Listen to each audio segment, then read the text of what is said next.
Découvrez la rencontre touchante entre Vladimir Poutine et une jeune malvoyante passionnée de journalisme.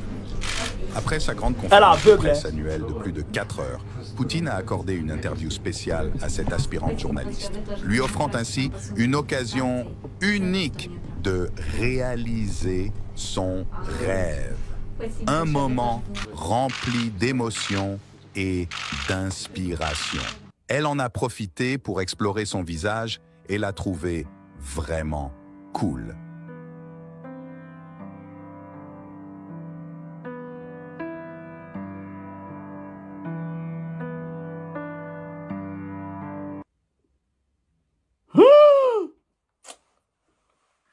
Une journaliste aveugle, malvoyante, elle ne voit pas, frère.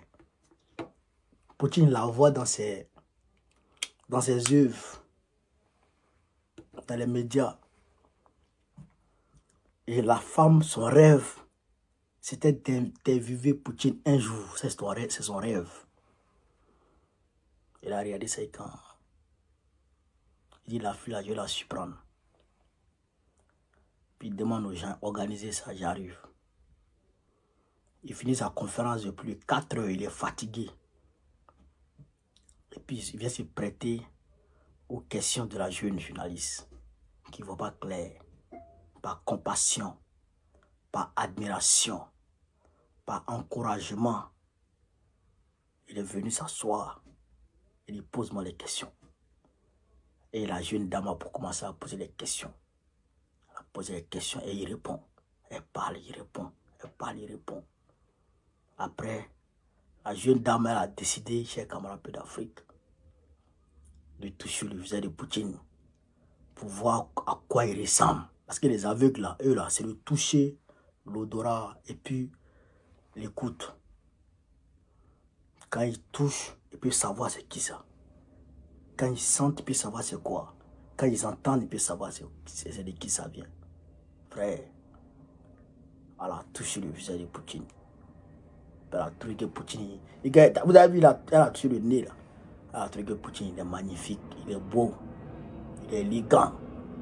Frère, Poutine, c'est un homme au grand cœur.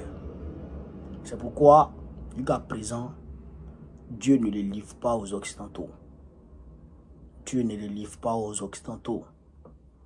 Parce que, en plus d'être un homme politique, d'être un homme d'État, qui défend les intérêts de son pays, qui défend les intérêts de son peuple, ce gars-là, il a un cœur d'humaniste. Il a un grand cœur. Il est humain. Il est généreux. Il est humaniste. C'est pourquoi vous voyez que Dieu est toujours avec lui. Dieu le soutient toujours. Depuis qu'il est au pouvoir, Dieu est avec lui. Depuis Staline, en passant par Khrouchtchev, le Brezhnev, le Gorbatchev, les Alcine et tout, l'Occident a toujours réussi à les faire vaciller ou à les faire trembler. Mais lui là, c'est lui qui fait trembler l'Occident. Il crée un monde multipolaire. Aujourd'hui, il crée un monde multipolaire grâce à son dynamisme et grâce au soutien de Dieu. Vous voyez, l'homosexualité, il n'en veut pas. Non, quand on parle de Woubi là, d'ailleurs même les Woubi même n'ont pas le droit de faire des publicités ou de faire des manifestations, de faire quelque activité que ce soit dans son pays. Il a pris une loi la dernière fois. Tu t'amuses, on te met au youf. Ce gars-là, il y a Dieu avec lui. Il a un grand cœur. C'est ça qui est la vérité. C'est ce qu'il voulait vous montrer aujourd'hui. C'est pourquoi ce gars-là, vous voyez qu'il l'admire beaucoup.